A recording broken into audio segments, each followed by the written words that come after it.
At Wolverine Glass, we want to help keep your shower door looking as good and performing as well as the day it was first installed.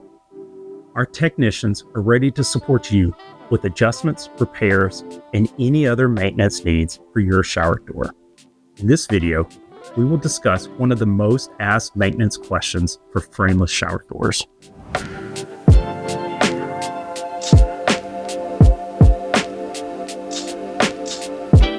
At the bottom of most frameless shower doors, there is a plastic piece called a door sweep.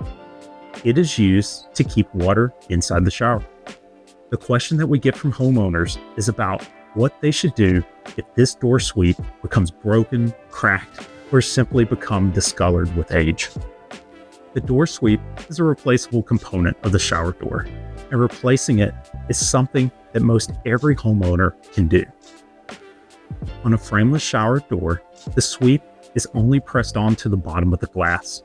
To remove it, open the door so that it clears the curb, then pull the sweep off. Save that old sweep and bring it into our store.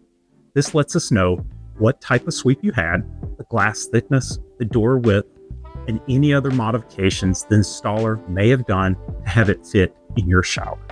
We can then make a replacement that you can install yourself. Installation is easy. Simply slide the sweep onto the bottom of the door. Make sure that the angled fin on the sweep is facing the inside of the shower. That's all there is to it. For any of your shower or glass needs, please reach out to us on our website, wolverine.glass, or give us a call at 734-426-5600. You can also visit our showroom from 8 to 4:30 Monday through Friday.